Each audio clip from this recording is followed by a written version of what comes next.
Hi, fourth grade. It's Miss Kovarik with your Charlotte's Web Nightly Read Aloud. We are on chapter 6, which is called Summer Days. When we left off on chapter 5, we had just met Charlotte, the new character, and Wilbur had some mixed feelings about her. So this is chapter 6, Summer Days. The early summer days on a farm are the happiest and fairest days of the year. Lilacs bloom and make the air sweet, and then fade. Apple blossoms come with the lilacs, and the bees visit around among the apple trees. The days grow warm and soft. School ends, and children have time to play and to fish for trouts in the brook. Avery often brought a trout home in his pocket, warm and stiff and ready to be fried for supper. Now that school was over, Fern visited the barn almost every day to sit quietly on her stool. The animals treated her as an equal. The sheep lay calmly at her feet. Around the 1st of July, the work horses were hitched to the mowing machine, and Mr. Zuckerman climbed into the seat and drove into the field. All morning you could hear the rattle of the machine as it went round and round while the tall grass fell down behind the cutter bar in the long green swatches. The next day, if there was no thunder shower, all hands would help rake and pitch and load, and the hay would be hauled to the barn in the high hay wagon, with Fern and Avery riding at the top of the load. Then the hay would be hoisted, sweet and warm, into the big loft, until the whole barn seemed like a wonderful bed of timothy and clover. It was fine to jump in, and perfect to hide in, and sometimes Avery would find a little grass snake in the hay, and would add it to the other things in his pocket. Early summer days are a jubilee time for birds.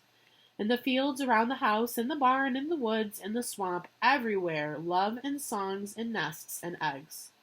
From the edge of the woods, the white-throated sparrow, which must come all the way from Boston, yells, "Oh, Peabody, Peabody, Peabody." An apple bough, the phoebe, teeters and wags its tail and says, "Phoebe, Phoebe." The song sparrow, who knows how brief and lovely life is, says, "Sweet, sweet, sweet interlude, sweet, sweet, sweet interlude." If you enter the barn, the swallows swoop down from their nests and scold, "Cheeky, cheeky," they say. In early summer there are plenty of things for a child to eat and drink and suck and chew. Dandelion stems are full of milk. Clover heads are loaded with nectar. The Frigidaire is full of ice-cold drinks. Everywhere you look is life. Even the little ball of spit on the weed stalk, if you poke it apart, has a green worm inside it. And on the underside of the leaf of the potato vine are the bright orange eggs of the potato bug. It was on a day in early summer that the goose eggs hatched. This was an important event in the barn cellar. Fern was there, sitting on her stool, when it happened. Except for the goose herself, Charlotte was the first to know that the gooselings had arrived. The goose knew a day in advance that they were coming. She could hear their weak voices calling from inside the egg. She knew that they were in a desperately cramped position inside the shell and were most anxious to break through and get out. So she sat quite still and talked less than usual. When the first gooseling poked its gray-green head through the goose's feathers and looked around, Charlotte spied it and made the announcement. "I am sure," she said, "that every one of us here will be gratified to learn that after 4 weeks of unremitting effort and patience on the part of our friend the goose, she now has something to show for it. The gooselings have arrived. May I offer my sincere congratulations?" "Thank you, thank you, thank you," said the goose, nodding and bowing shamelessly. "Thank you," said the gander. "Congratulations," shouted Wilbur. "How many gooselings are there? I can only see one." "There are 7," said the goose. "Fine," said Charlotte. 7 is a lucky number. "Luck had nothing to do with this," said the goose. "It was good management and hard work." At this point, Templeton showed his nose from his hiding place under Wilbur's trowel. He glanced at Fern, then crept cautiously toward the goose, keeping close to the wall. Everyone watched him, for he was not well liked, not trusted. "Look," he began in his sharp voice, "you say you have 7 gooselings. There were 8 eggs. What happened to the other egg? Why didn't it hatch?" "It's a dud, I guess." "What are you going to do with it?" continued Templeton, his little round beady eyes fixed on the goose.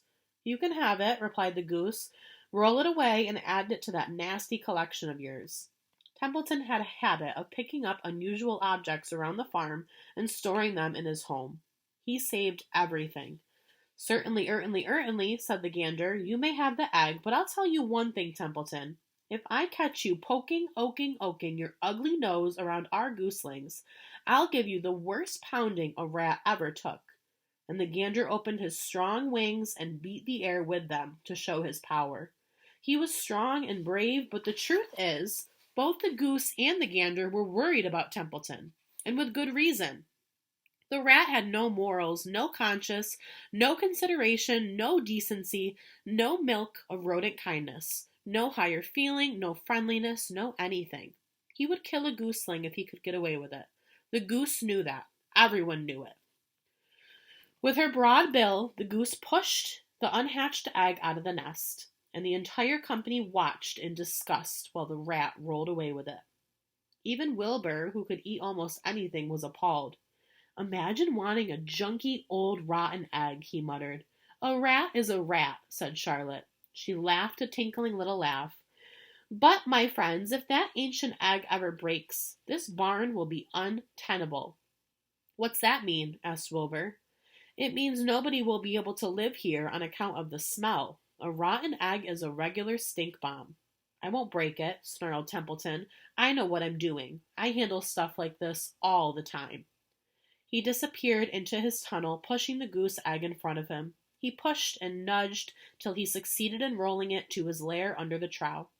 That afternoon, when the wind had died down and the barnyard was quiet and warm, the gray goose led her 7 gooselings off the nest and out into the world. Mr. Zuckerman spied them when he came with Wilbur's supper. Well, hello there, he said, smiling all over.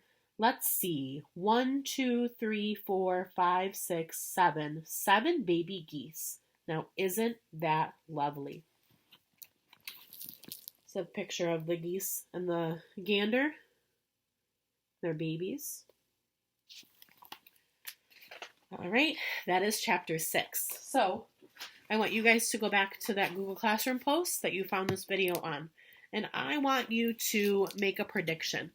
What do you think is going to happen with Templeton and the eggs? You can talk about the geese that were born, or you can talk about that rotten egg. So one prediction that you think Templeton will do with those geese eggs. I hope you have a great night, and I'll see you tomorrow. Bye, Adams.